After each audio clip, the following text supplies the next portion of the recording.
I subscribe to a group that releases economic and interest rate information, and I'll just read some of the information. Basically, on Wednesday, the first reading for the first quarter for GDP is coming out on Wednesday. Okay. There's a lot of signs right now that the growth is not going to be what's expected. And that's important to us because if that shows recessionary traits and signs, Chairman Powell and the Fed's hand will probably be forced to take a different position on interest rates this year. To go the wrong way? The right way, lower. Okay. Okay. I was like, you were scaring me on that one. Okay, good. So you mean we actually will see drops in interest rates? That is the prediction, is that we will see interest rates fall if the first quarter GDP figures are disappointing and the growth is not there. What that's going to mean is the economy, and I don't say this happily, but No. I do because of interest rates, the economy may be slipping into a recession. And if the economy is not, what is it, stay flat? Yeah. Okay. Well, I guess we'll all be staying tuned for Wednesday's brightest news on Yes. GDP. Question for Question for Let's Trip. see. Yeah. The Fed's. Well, you have a question, Trip. Go ahead. Yep. So if they're already talking about it for it coming out Wednesday, would they already be building those drops in advance now? Wishful Or are thinking. they like they normally do? What are you seeing with that with the mortgage companies and banks? No. Yeah, so the way the mortgage industry works, because as you know, when we take a loan application and lock a client, we're delivering that loan in 30 to 45 days.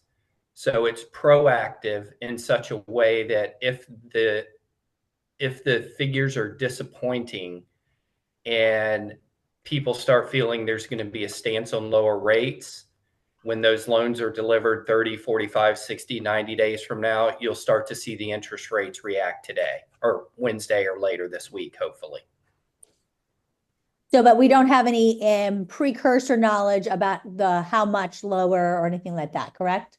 No, there hasn't been any chatter about what that means. I mean, the Fed is meeting in the month of May, and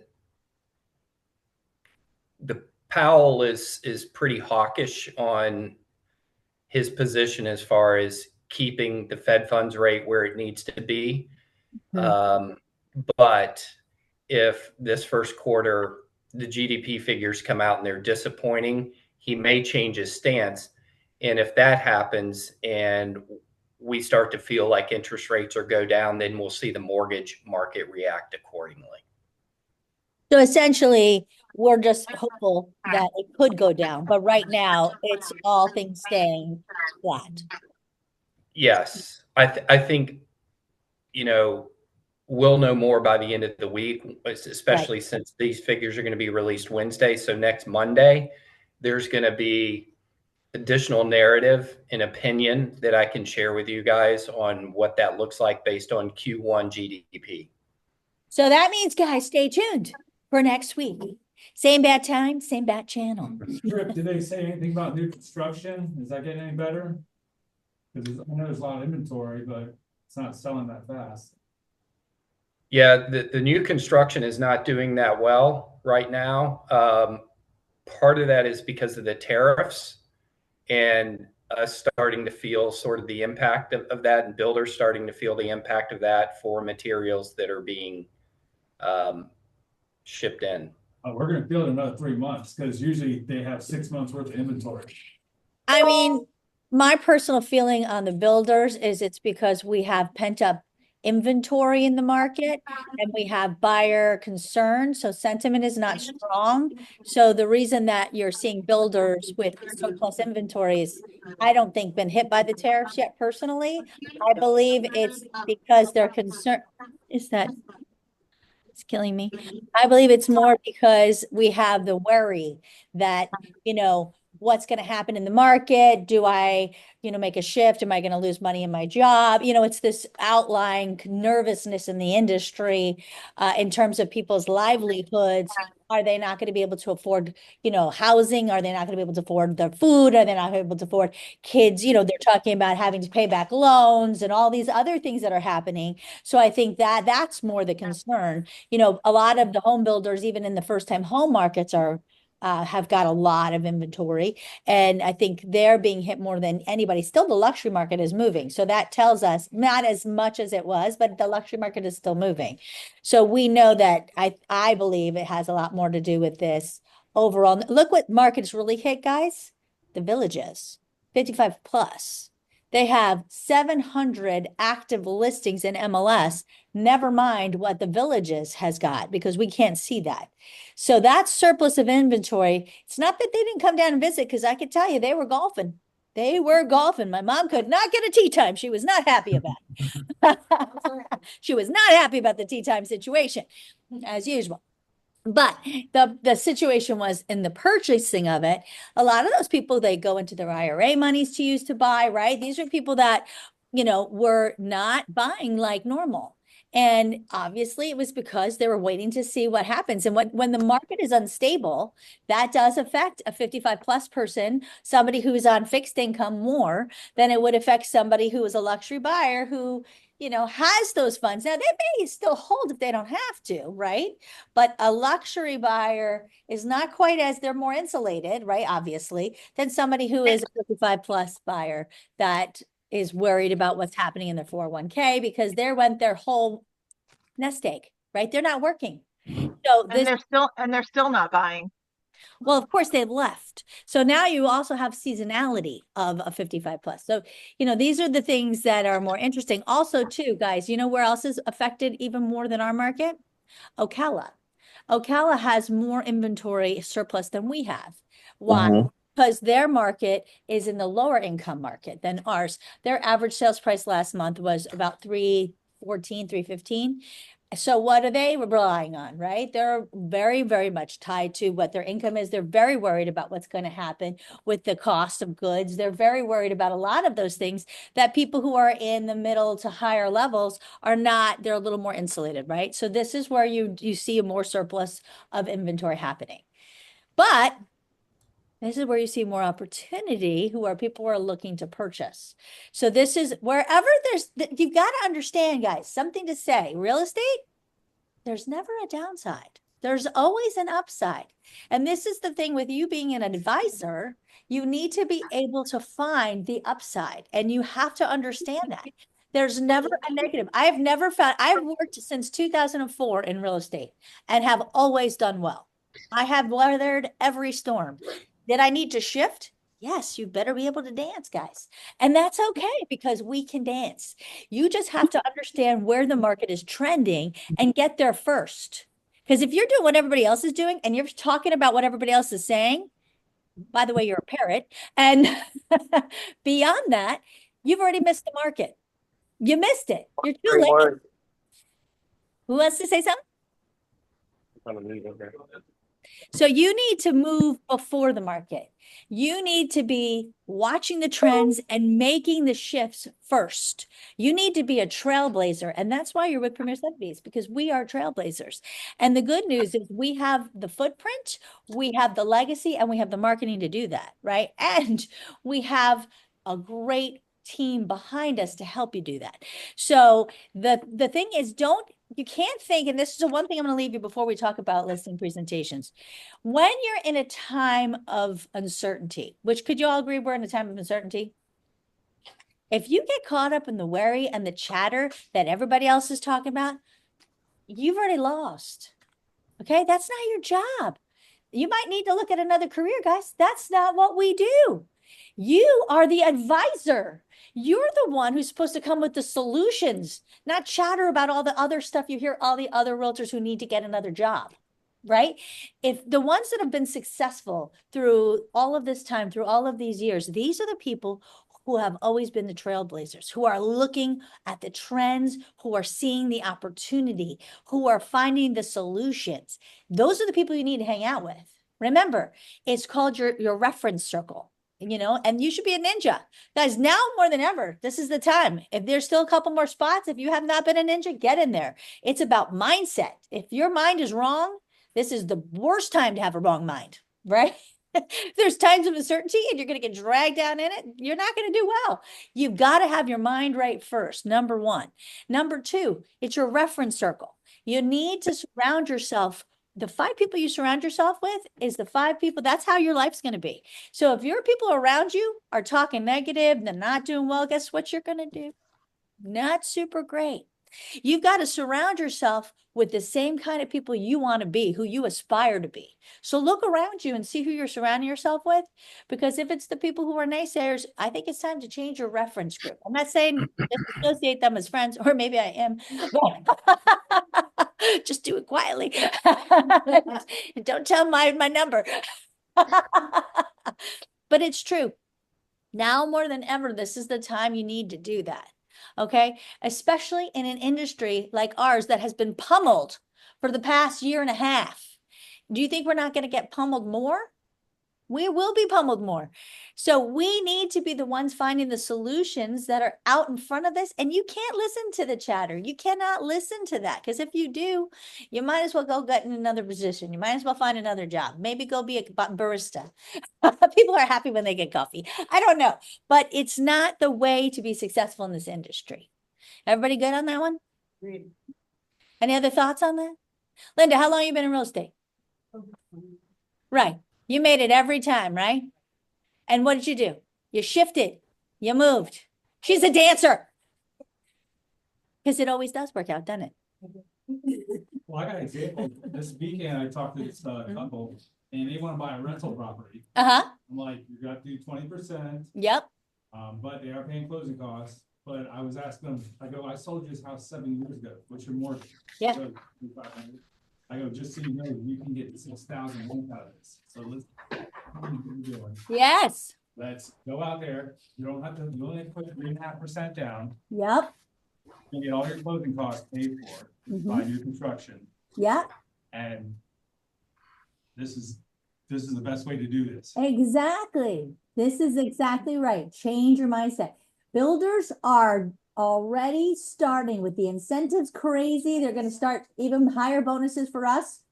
Hello, put it in your buyer broker agreement. Make sure you're getting paid, right? Because I told them, I go, if you try to cash flow one of these new properties, you're only gonna get like $200. I go, with your property, you're getting paid $3,000. Yeah, I go, then you can always refinance down the road. exactly. They got so happy. And builders are also doing they're doing rate buy downs. Yep. Builders are getting desperate. We love that. How much did you get? Yeah. The same happened to me. They thought they want to worry. They were worried. They want to wait a little more till July to decide. I said, that's the opportunity now. I got them $82,000 in incentive.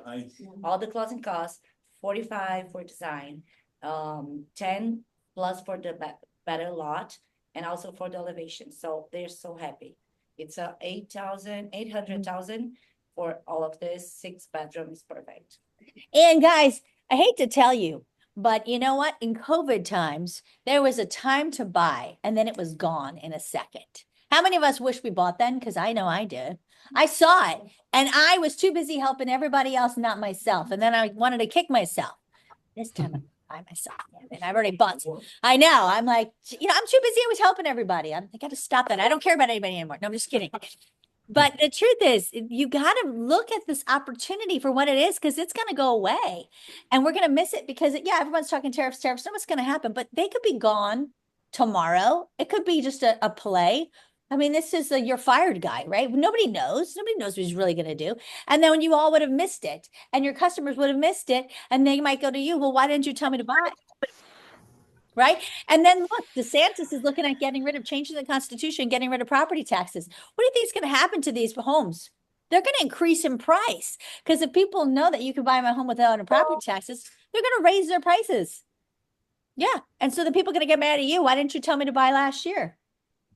You're always going to be the bad guy if you don't tell what to do. So my point is, you've got to talk about these things. If you've got people who are 55 plus, what are they worried about? They're worried about living on a fixed income.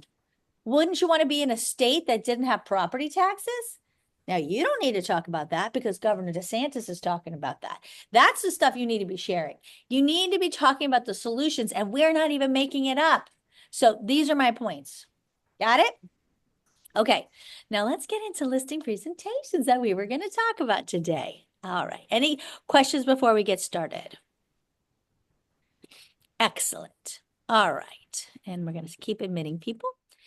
So, a couple different things we're going to talk about with listing presentations. First, I want to say I do my listing presentations very different from other people. But I want to say that there's a couple things. Hey, how are you? That you need to know about. One, I don't believe in seeing the property first. Anybody who's done a listing presentation with me or knows I don't like to see the property first. Anybody know why I don't like to do that? I'm sure a lot of you go see the property first. Preconceived notions. I like that idea. No, that's really not it, but I like that. No, I'm gonna see it that day. I just don't go, usually you say hi and they want to show you the house. Oh, you can show. Now, when I show up, I don't. I go sit at the table first. I think I like to. You- Linda says because I do the takeaway first, which I do the takeaway. But yeah, what else? Well, I think it's because you like to use it after you spoke to like divide what you're talking about. that is exactly right. So there's 2 points in a listing presentation where there's tension. Can someone tell me what they are? Commission and price. So if you've shown me the house already, I'm going to sit at the table and bam, bam, hit you over the head 2 times of pressure, pressure. So if you've left a presentation and they said, I need to think about it, there's a couple reasons why they've said, I need to think about it. 1, either you didn't give them all the facts. 2, you hit them up with too much pressure. You never relieved the pressure. And they just didn't have time to think about it at the time. They weren't able to disseminate all that information. That's the reason. Or 3, you just were terrible. No, I'm just kidding. 3, you didn't answer all their questions. Those I can guarantee you. So if you ever had that, come to me. Let's go through the presentation. I can probably tell you why they said I need to think about it. I need to think about it is the kiss of death. That means you've not done your job. Okay. If I have someone else coming, that's a different thing. I have something for that too. But if I need to think about it, that you need to come talk to me. We need to see what you missed in your presentation, right? So when I get there and they say, oh, let me show you around. You say, well, first, if you don't mind, I'd love to just put my stuff down and maybe we can just go over a couple of things to make sure we're on the same page. Yeah. Actually, well, I'm in design vault, but we're not there yet. I'm just, actually, first, I'm just, I'm going to stop my share because Linda's already 2 ahead.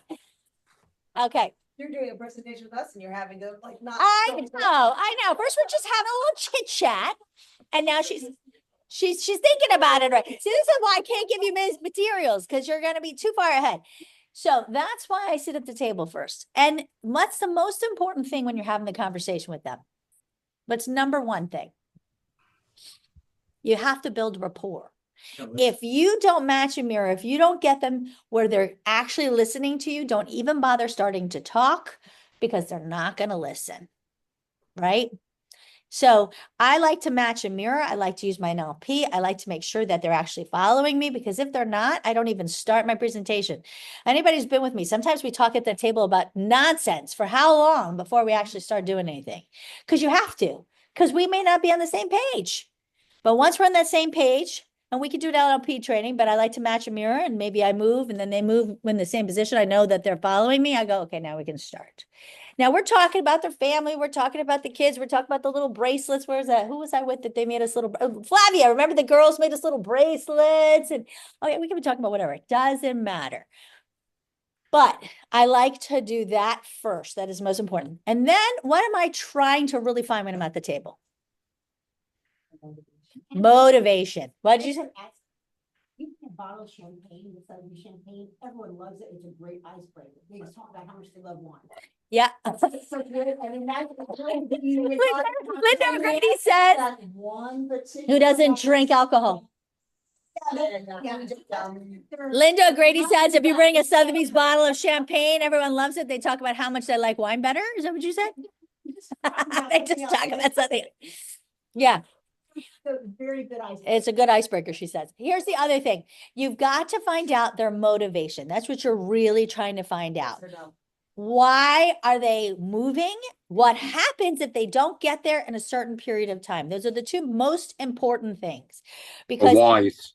yeah, exactly. Because if you don't find that out, it's going to be super hard to close them. It's going to be super hard to get a time frame. It's going to be super hard to get price decreases and price.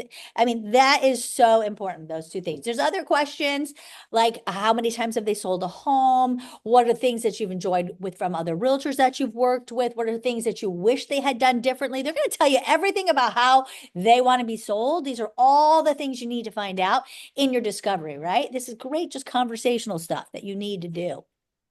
But if you don't do that in the beginning, you can't even start because you can't ever find out where you're going. Does that make sense? Okay. The other thing that I like to do are the three things that are going to happen here today. I'm a takeaway girl. In the builder world, that was my favorite close. I love a takeaway. Guys, you got to be super careful with it. Girls, we get a little bit, we could push it a little further. Yeah, I'm recording. We could do a takeaway much easier. Unless you're really obnoxious and pushy. Do I have any obnoxious, pushy people? Let me think. But, but a girl can pull a takeaway a little bit easier than a guy.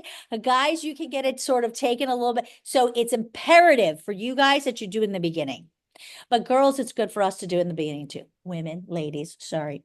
But so this is how I like to start before I even roll anything. I say, Lisa, I can't tell you how much fun I'm having with you already. And by the way, I love the bracelets that the girls made. They're beautiful. But I want to share with you, one of three things are going to happen here today. And I'm good with all of them. The first one is my favorite, by the way. We're going to hit it off. We're going to completely agree with the marketing plan. We're going to agree on price. And we're going to get your home on the market and get it sold. And we're going to get you to Tennessee in time for that baby to be born. That's the best one. The second one, which could happen, is that during our conversation, you may not agree with my marketing plan or my pricing strategy, and you may not feel that I'm the best choice for you. And that's okay. I understand. Or the third thing that may happen is that I may not agree with your pricing strategy or something that you're hoping to happen. And I'm never going to overpromise and underdeliver. And in that case, I'm just going to thank you for the opportunity and walk away. Okay. Intent statement, got it. Okay. Yep. You see how nice and sweet. Brady's like, oh my God, do you really say that? That's what I do. I do the takeaway because, Do you do it like that? yeah, Good. and then, oh God. Because when you pull it out at the end after pricing and you go, remember when I said the one of three things that are going to happen here? I just cannot agree with that pricing. And I appreciate that that's what you're trying to get. But again, I'm not going to overpromise and underdeliver. So I thank you so much. And they're like, well, what? You're, you know, and they may change to you and they may not. And if they don't, run out that door. You just saved yourself. Right. But because you do it in the beginning, it's not rude and obnoxious at the end. And you got agreement on it. Exactly. If I just pull it out at the end, I'm being rude and obnoxious. And also they don't always trust that I'm saying the truth. And would you agree that you have to get agreement? You need Yes. this uncomfortable silence. Let it be silent. Oh, whoever Yep. talks first is the one. Because if you just say, okay, you don't let them. No, they have answer, to say, okay. You just wasted your time. Yep. Well, I had one more thing is I'm like, listen. I'm at scared. any time- I'm scared, Brady. I go, at any time you don't think this is gonna work out, you can tell me. You're not gonna hurt my feelings. That's the other takeaway I give. Wait, anytime during the presentation? Well, you know, because if for some reason we don't agree, See, I don't think I'd say that because they may get the impression that I mean during the listing, and I'm not okay with that. So, so I probably wouldn't say that because we don't cancel for any reason. No, but I don't want to give the impression that during the listing we can cancel. The way I make it sound is like, if I get this listing, if I don't get this listing, I'm okay with it. Oh, as long as it's during the listing presentation, that's fine. Yeah. But don't ever give the impression that during the listing. As soon as they know that, they're like, well, this Yeah. doesn't need to have this. Yeah, that's fine. Okay. And then you chat a little bit more. And It's then all about trust. it's all about trust. And then I go into the 5 things it takes to sell a home. Now, this is a Carrie special. You can do it or you cannot do it. I love it. This sets expectation. It lets them know that they're not in control of price. And it's important that price comes first. It needs to be conversational, but you need to be in control of this. This cannot get away from you. Okay. So Teresa, let me ask you, it's so funny. It doesn't matter what you're talking about. You could be talking about dogs. You could be talking about moving. You could be talking about anything. It's so funny. People ask me all the time, what does it take to sell a home? And there's only really 5 things. It's so funny. What do you think is the most important thing it takes to sell a home? Well, I think so too. But other than me, very important. Well, yes, you have to market it, but what are people actually looking at? The price. Exactly. The most important thing. Who do you think gets to set that price? I do. You wish. No, unfortunately not. You don't get to set it. I don't get to set it. You know what? A buyer could walk in here and say, this home is amazing, which by the way, it is. And they could say, I want to pay $3 million. Unfortunately, the bank is going to come and they're going to do an appraisal and they're going to compare it to like-kind properties, a mile, around mile and difference. And they're going to say, unfortunately, it's based on the market. So even the buyer doesn't get to set the price. It's going to be based on the market. So unfortunately, you, me, nope, we're out. Now, condition, that is you. You do get to control that. And you've done an incredible job. This home is immaculate. So that is certainly you. You get to control the condition of your property. And of course, terms and conditions, whether you would like to accept a VA, only cash, whether you'd like to do broker opens or, all of that we're going to discuss, but you are totally in control of that. We'll go through it together because it's a partnership, but you're in control.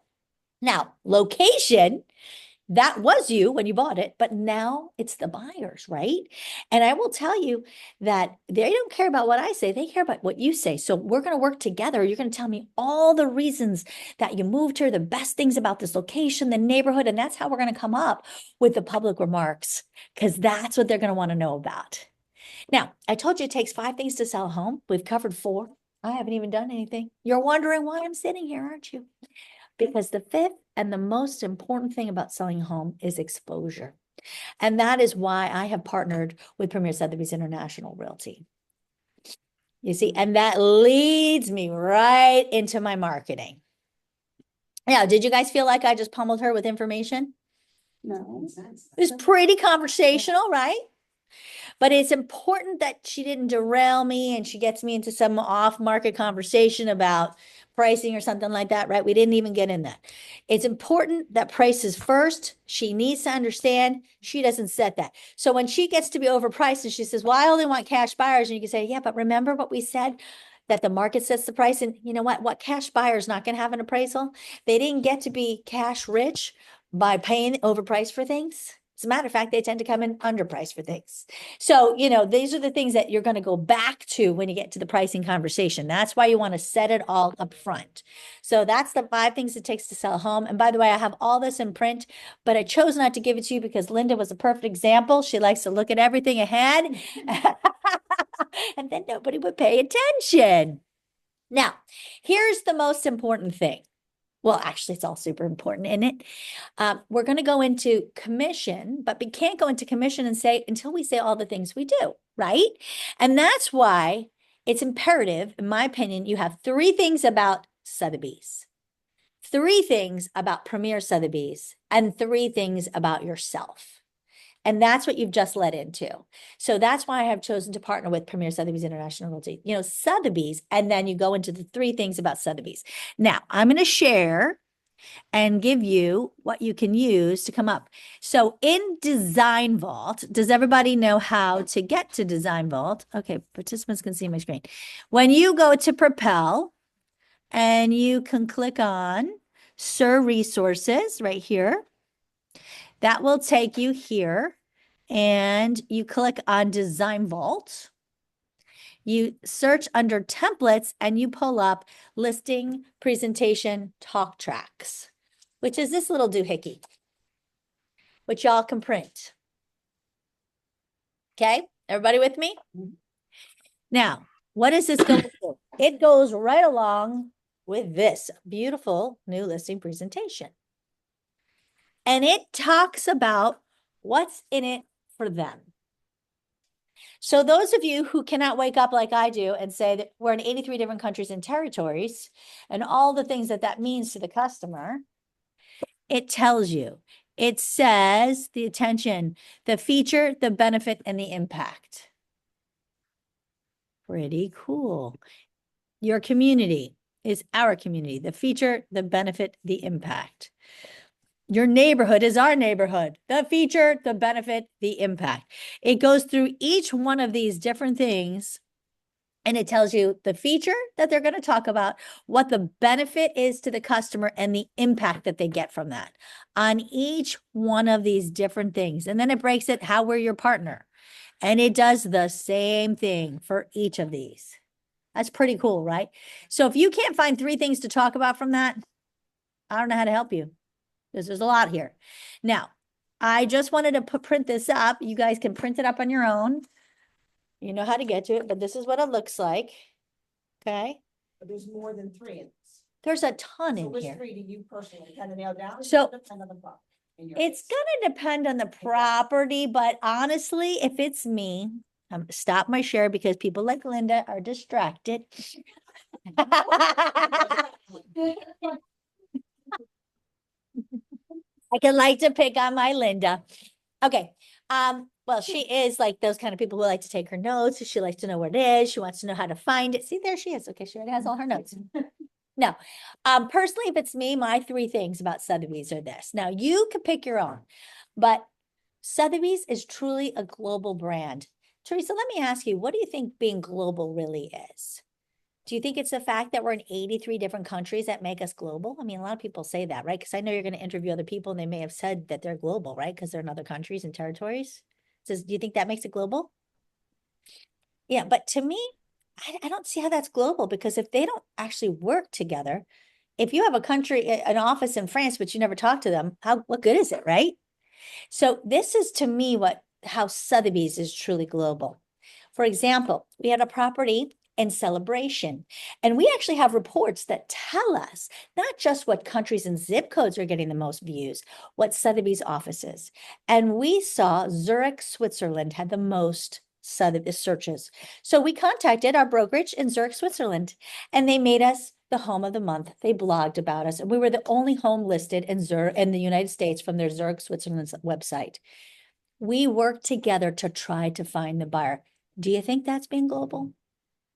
Do you think that would help sell your home? Only Sotheby's does that. Guys, that's a true story. That's Carrie Bellish. Happened to her property. And I could tell you many more. By the way, when I went to G&E in Nashville, I met with a broker from Zurich, Switzerland, and he's like, Carrie, that was so fun. Let's do it again. They want to do that. Brokers from other places want to work with you. I know the broker from Madrid. I know the broker from many different offices. I know the guy who owns Dubai now also owns the UK, and he's just buying one in another place, which is really cool. But we want to work together. That's the whole point. And that is the beauty of it. I have my thought leader meeting where I work with all over California. I have 4 different brokers from California on there. I have Michigan, I have Maine, I have Tennessee. I have tons of brokers. We meet every month. So we're in connection with each other to help work together, to help share information. That is what being connected as a brand is about. It's not just a one-time global networking event that we have multiple networking events. It's that we all want to work together, share information. We share referrals. We did 4.8 billion in Sotheby's to Sotheby's business. Number 1. Number 2. Our auction house has been around since 1741. That is the most highly curated list of the wealthiest people in the world. Our average net worth is 850 million. We feed every one of our listings direct to those people. Now, they could go to Zillow and look, but we are feeding each one of our listings direct to these people. Do you not think that's a benefit to your home? Now, maybe you think, well, my home is only 800. I don't need that.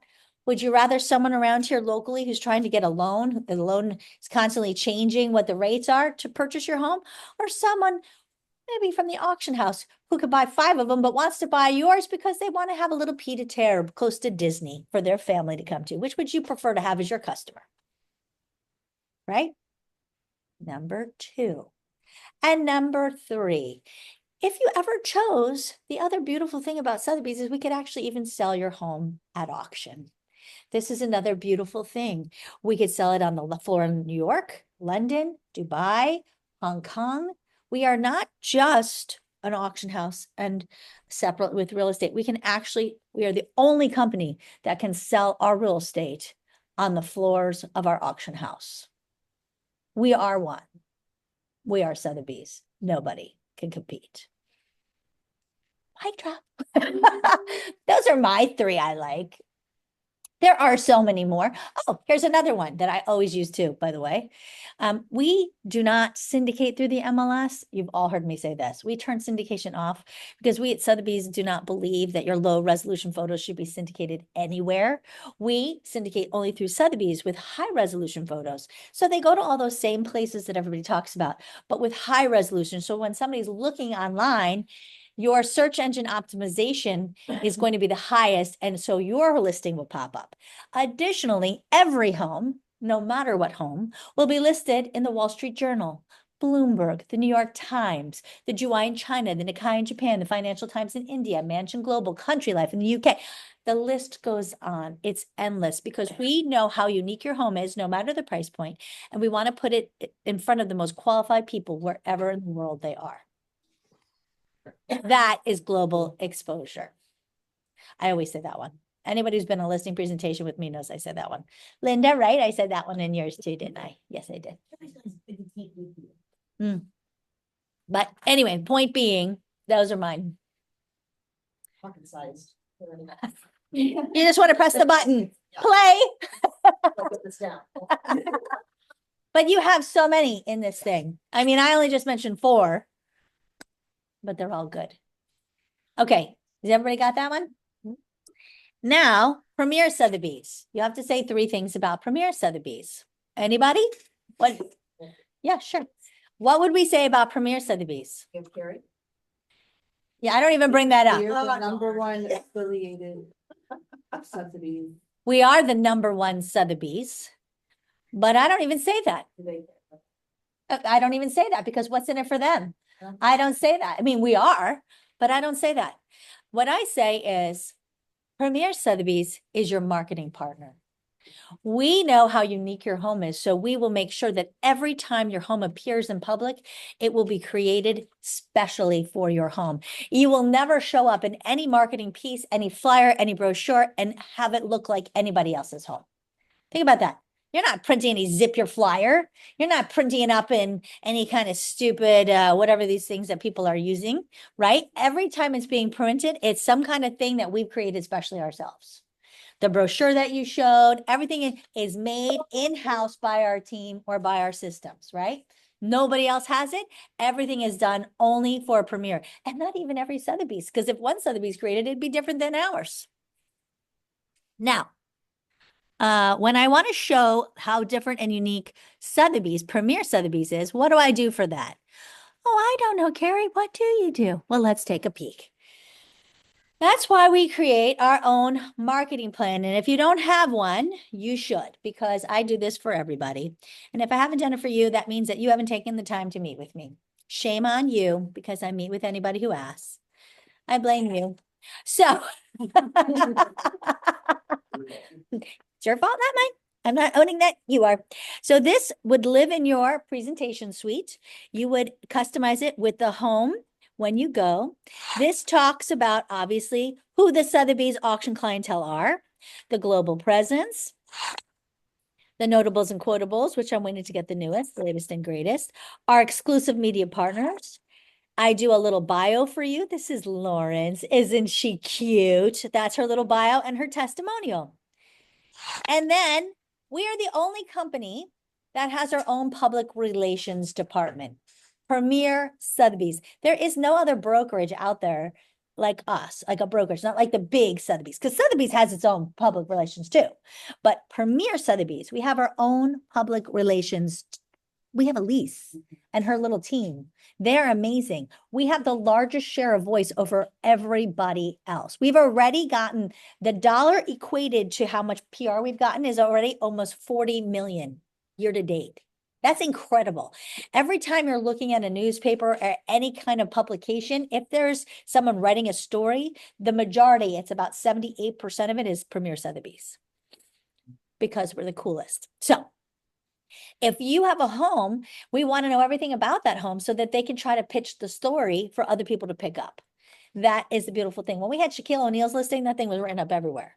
It was incredible. But when we had the Golden Oak, that was written up even more. That was the movie room looked like the Millennium Falcon. That thing was amazing. That got so much PR. But you know what got even more PR than that? My little $500,000 listing in downtown Ocala, that was haunted. Yes. That thing was in some kind of one of those haunted shows, whatever. That thing got so much PR. Yeah, and the people who bought it did a seance. We did not go. But so clearly it didn't have to be about price. That was only like $550, $560. Yeah, and it was kind of cool, actually. The guy who owned it was like this original doctor who created some kind of like weird car thing to do like the first doctor home visits. But I did a Facebook Live there. And by the way, when I did Facebook Live, I had the broker from India on it, the broker from all over overseas were on my Facebook Live while I was doing it. And the thing kept going out. It was very weird. That was a little creepy. It kept going out. Like it was weird. I'm gonna tell you, I didn't see any ghosts, but there was some strange stuff going on with the internet there. I'll tell you, weird stuff. I don't know. It was much weirder than when I did the little orb thing, at St. Augustine. I'm gonna tell you. No. So anyway, but we actually have public relation, and when you go, you actually have a public relation plan for the home. It's right here. We also have right here what we're doing, not only for our outreach, our national, our local, and our social media outreach. By the way, are you doing any of this? No, it's done for you, but no one else has this.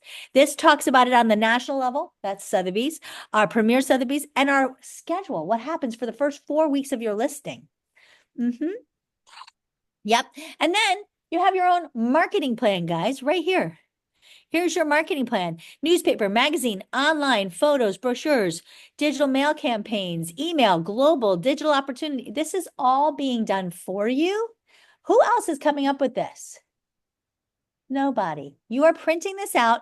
Every top of the page would have the address that you are going to, so it looks totally customized, right? Masterful Marketing shows all of our beautiful marketing created for them. These are our significant sales from my office. And then the closing thoughts, which of course we script your little name there as if you signed it. And then you print this out. Because Premier Sotheby's is your marketing partner. We're the only company with PR. We're the only company that has this marketing force that is creating it for you. And we're the only company that actually is your partner from the beginning to end, making sure that we have a actual action plan that is being done, and we are accountable because we are sending to you a seller's report every week showing you everything that's being done. We are sending you a report, which you better set up, guys, from the brand telling you how that's working every week if you set it up weekly. So we are the only company that not only does all this, but we show you the accountability by sending you the report, showing you the actual magazines, showing you how your home is looking, and then showing you how it's being viewed by the public. Nobody else does that. So I would say that's pretty good for Premier Sotheby's. Would you guys agree? It's all the power of the brand, but with the local knowledge. Exactly. Okay. The knowledge mixed with the marketing power, mixed with the accountability piece. Got it. Yep. And then it's the three things about you that you got to work on. You all have a unique value proposition. If you all need help with that, I obviously have my own. When I come with you, I can help you. But the most important thing is I will come on a high listing. No, don't bring me on a 300. No one goes on a 300. But anyway, but if you're going to a high listing, I will be happy to come with you. But I never want to steal the show. The most important thing is that they know you have a team. They have a team supporting them, but you are their expert. Right, Linda? Yes, right.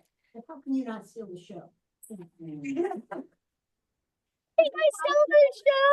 I try not to steal the show. I try not to talk until I'm allowed. It's very hard though. You like vibrate from the. Flavia, did I steal the show? Flavia says I didn't steal the show. Jules, I've gone with you. Did I steal the show? I was about to chime in and say, do you think Flavia is gonna say yes and you're never gonna go on a listing presentation? Hell to the no. Of course not, Carrie. You do a great job when you come to listings presentations with me.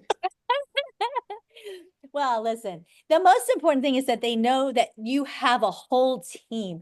And, you know, even if we need to bring Claire in or, you know, if it's a huge listing, I mean, we can even bring the whole enchilada. I mean, heck, if it's a really high listing, we probably could get Jackie and Kathy up. I mean, but it'd have to be high.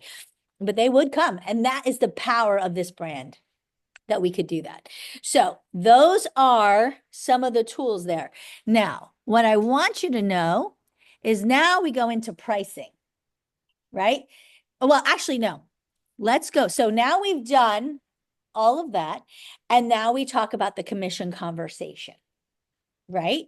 And we say, and imagine for all of that, we only charge 3.5% for our professional fee or whatever you want to charge for. And they say, okay, that sounds good. And then they ask about, and then you say, now the second part of that question is, how much do you want to offer for the buy side agent, for the people bringing the customers? Anyone want to role play that with me, Brady? Okay, go ahead. Here, wait, come on down. So people, I'm going to steal that chair from the Brady. Yeah. Okay, we're gonna do it as a little fireside chat here. Okay, Mr. Brady. So for our professional fee, we're only 3.5%. Imagine all that. 3.5%. I know. Do you discount it at all? Sure, we could go to 4. That's not discounting. I mean, it really is discounted if you think of all the things that we do. Yeah. Okay. So you said 3.5, Yes. Mhm. and then that's it? That's all we pay? Well, it depends on you. How much would you like to offer to the buy side? That's your choice. What do you think? Well, that's really your choice. I mean, here's the thing, right? It's all negotiable. So let's say someone came, your home is going to be, you know, whatever they come with a full price offer. I mean, Okay. would you want to pay someone 3% if they brought a full price offer? Yeah. I mean, right? So my suggestion, because it's totally negotiable, is say, let's say we'll give you 3% if you do a full price offer.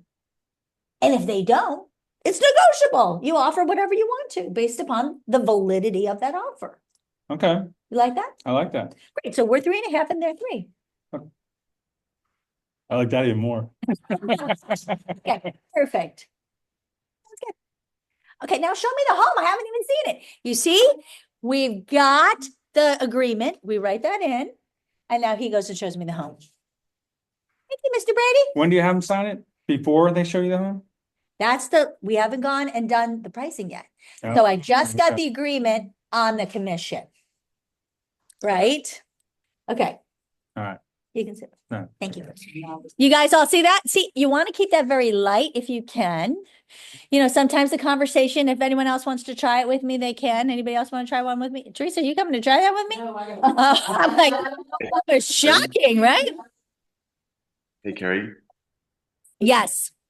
I do have a question in regards to like the example that you just did with the commission aspect. So Mhm. I had a conversation with a seller. They're currently, you know, I've talked to you about this, but they weren't offering any commission to the buy side at all. I mean, there's like a Well, here, triple. role play that with me. Mhm. Do you want to be the seller? Or do you want to be the? You're going to be the seller. Okay, I'll be the seller. That's where the question lies, isn't it? Yeah. Okay, great. Okay, so we're gonna do 3 for me. So how much do you want to offer to the agent bringing the customer? Nothing. As of right now, we're not offering anything for the buyer's compensation. Okay, so let me ask you a question. So if somebody brought a full price offer, wouldn't you be willing to pay them 3%?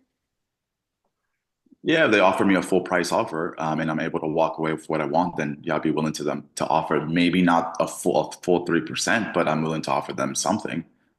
Okay, how much would you be willing to offer them if they gave you a full price offer?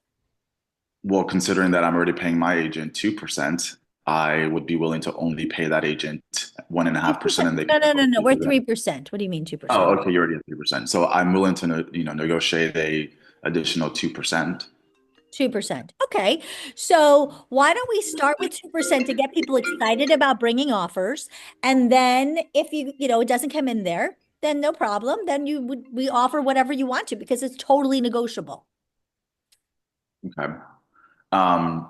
And what if by putting it totally negotiable, do you think it would be better in your advice, speaking of the seller, do you think it would be better in your advice if we try to just set something up from the beginning? Because let's say that it's negotiable and then the buyer's agent decides to come back and say, I want a 3% versus a 2% or whatever negotiable amount we state.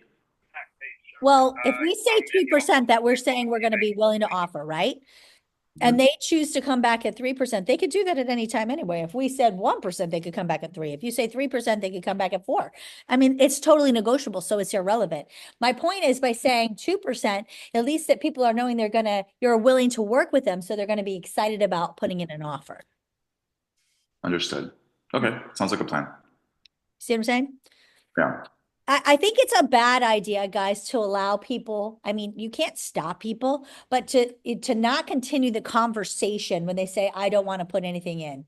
And you just go, okay, well, guess what's going to happen? Oftentimes, there's one of two things that are going to happen. People are, especially as inventory increases, people are not going to show your homes, which they're not supposed to do, but guess what? Welcome to the world, right? We have that, number one. Or number two, what could happen is, very possible to your point, they're just going to put in on an FF whatever the heck they want. And then we're going to have so much inventory that home is going to have been on the market for a long period of time. That seller is going to end up probably paying more than they would have if they decided they would have offered something to begin with. And Hey, in that, That's true. in that example, Carrie, like I used that exact verbiage that you stated. Yeah. Because I told them, I'm like, you have 3 things going against you. You have, the competition. You're not offering anything. Your price is high, and you got to offer something to get these people, the other realtors to come in and bring their clients.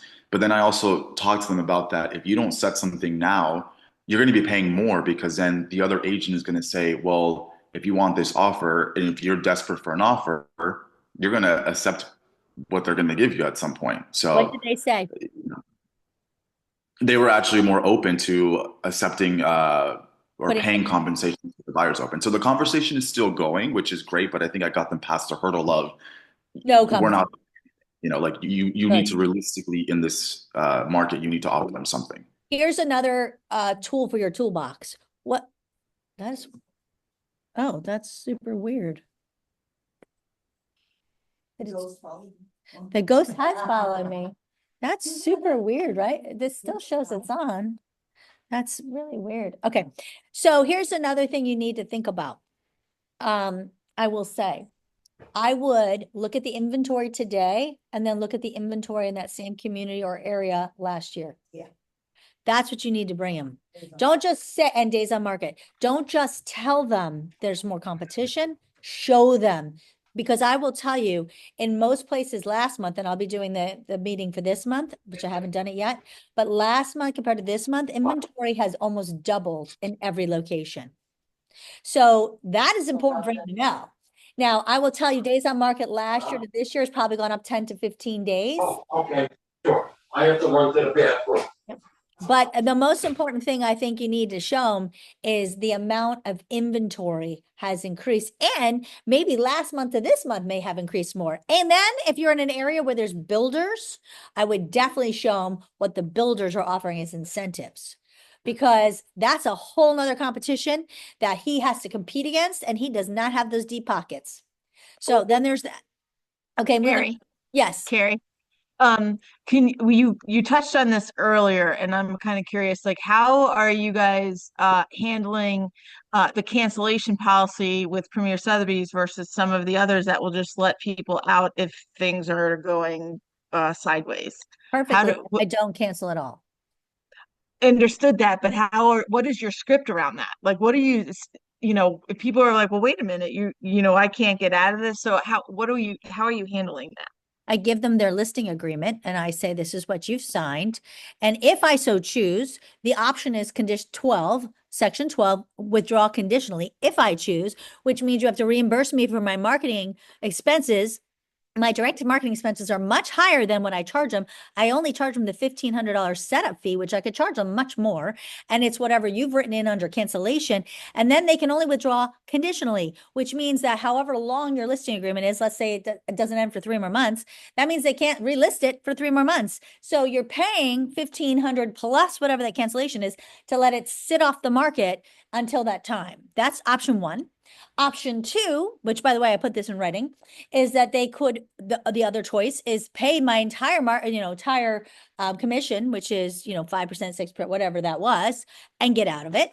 Or option 3, they can let us do our job and sell their home. Those are the 3 choices. I don't have to worry about any other talk track because that's what they signed. There's something called a contract. And when people get into a contract, they have made a commitment and I have made a commitment. And I am not going to change my commitment because they've changed their mind.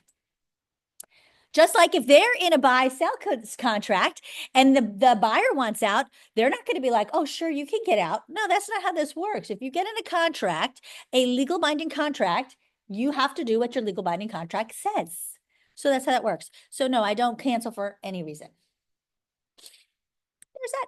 Okay, moving on. So, next, we have, after you've done that, then you go see the home. The other great thing is, and I will share this with you, I think maybe Maria, you said something to this fact, but one time I was on a listing appointment with my own international brokerage, and this woman had told me that we both had an affinity for shoes, which I was really glad that I found this out early on, because when I did see her home, holy God, her shoes were everywhere. But her shoes were not the same type of shoes that I have. So I'm really glad we had this conversation because they were like probably Target or something. I don't know. And I'm glad that she had and I had mentioned this because I would have not maybe handled it quite as delicately as I did because I knew of her affinity for shoes and I was like, wow, you do have quite the collection.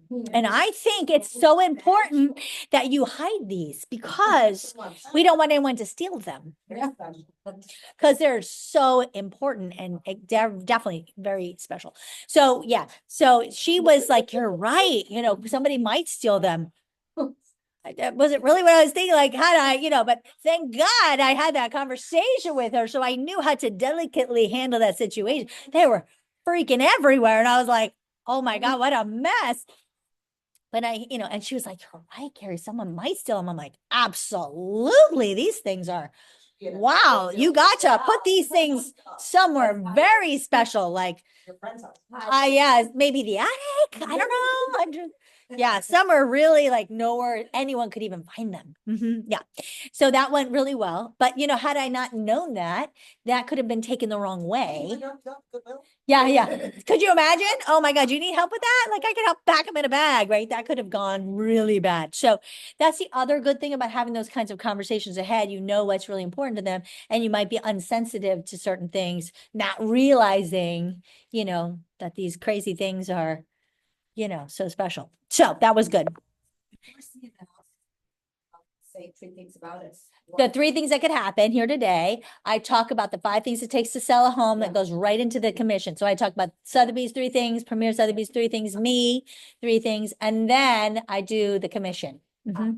Yep. Then I go see the home. Then when I come back, I say, okay, so let's talk about timing and price. And I start with timing over price because I get out a calendar and I say, when did you need to move? Okay, because if I knew that their timing, now you can't pull this one if they have no timing. If someone has no time, they're just like trying to test the market, this doesn't work. But if they have a timing thing, you can take out a calendar. And if they need to be somewhere, you can, work back. Okay, a contract's going to take at least 30 to 45 days, depending if we go with the VA and then we need some time to get it on the market. So that means we need to be in contract by here. So we need to be pretty aggressive on your price.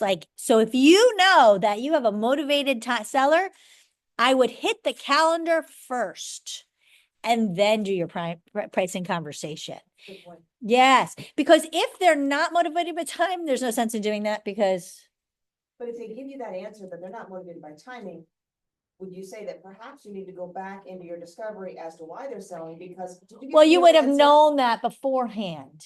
But You would have to- known that. but to check Like myself- maybe, for example, they're moving, but they have 6 months to move, right? Like that's the thing. Maybe they need to move, but maybe it's not like such a short period of time. Like that's the thing. If it's a 6-month move, the calendar's not going to work, But I'm right? saying to check myself, did I get a real answer? Well, Did I yeah. Did I need to dig deeper? Yeah, maybe that's true, but sometimes the motivation is that they need to move, but it's not so Right. imperative about the timing. But if you know you have somebody who is a time sensitive Yeah, move, good point. you start with the calendar. The calendar close is the best one. Okay. Then when you pull out and you've done your Moxie report and you have your range, and I love the scattergram on the Moxie. Oh, yeah, we're. Yeah, 60 then days. you could say, as we see in the scattergram, if we need to be in there by 30 to 60 days, you might want to price it in this area, right? Because it just shows them so clearly where that price needs to be. So everybody knows how to use the Moxie, right? If you don't, we have training on that. And that's another thing. We could do another one on RPR. We could do another one on Moxie. But the point is, it's more important if you can get a motivation on timing to do the calendar close first, to really get an idea of how aggressive. If you know they're not motivated by time, don't even bother with that because that's not going to help you. It may actually hurt you. Oh, so great. We don't need to be aggressive on price. Now, here's another one, which I will say, and I know we're running out of time, so we can continue listing presentations another day, like the close if you want, but this is one. Yes, please. Okay, great. We can continue, but I will end with this. Let's say you're at the pricing conversation and they want to be higher than our Moxie report, our RPR report, whatever we have. Now, we don't want to walk away from listings. Let's say you really want this listing. What do we pull out? Anybody? Anybody? Quiet exclusives, or otherwise previously known as private placement. And to Teresa's point, what I want to share is now when you are in, what the heck is all of this? Where is my, did it close me out of my, I don't know what the heck I'm even in here. No, this is my listings. Maybe it closed me out of my Google. That's super weird, right? Okay, well, I can't show it now because something is going on weird. But private placements under Propel CRM, under listings, remember where private placement lives? Well, I would show you, but I'm having some issues. I don't know what the heck. Google Chrome. Oh, it's this thing. Okay, can everybody see my screen that's online? Can everybody see Propel online? No, not yet. No. Okay, so hold on. So let me do this share. Application window, share. Okay, let's see. Can you see it now? Yes. Okay, let's see, but something bizarre has happened. All right, here we are. So let me do this. CRM. Let me go in here. Okay, good. So I'm going into Propel CRM. Let me go in as an advisor. I wanted to share this. And then I will leave you and I will continue listing presentation part 2 next week. That's what I'm answering right now. If this opens. And it opened. Okay, watch this, guys. So this is under listings. You see this private placement?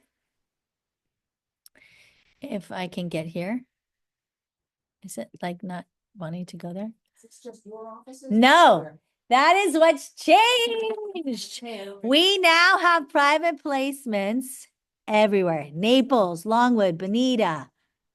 We have changed it. So private placement is now the entire company. So when you have a private placement, Let me stop the share for a second. What is a private placement? Mr. and Mrs. Lisa, I understand that, we think probably based on the range here, it's probably about 2.2, but you want to push it to 2.5. We have just a program for you. We call it quiet exclusives. We can take your home, not put it on the market yet, but we can go ahead and start getting the marketing going. We can go ahead and market it internally to the top advisors throughout Premier Sotheby's, showcase it with them. We can do a private broker open with just our top advisors and get them to give an opinion of value, share it with their customer base. And that way we can really test out that price to see if we can push it to 2.5 before we hit the public market. And that way, if there is a chance we could sell it for 2.5, we'll know. And then if not, we can figure out what the price should be. So that way, by the time we hit the market, we'll be at the right price for the market. How does that sound? So that gives us time ahead of time to find out, figure out where we're gonna go. Exactly. It gives us some time before we get into the public market to sort of test the price out and see where, could we go to 2.5? You never know, right? And if not, when we do hit the public market, because what we don't want to do is go in too high and then we have to drop the price too much and then people think something's wrong with your home. For how long or less, like?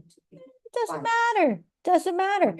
It depends on how high it is. It depends on their circumstance. Do they need to paint? Do they need to do stuff? We've done it for different lengths of time. Sometimes it's for a month, sometimes it's a couple of weeks, sometimes it's 3 months. It varies.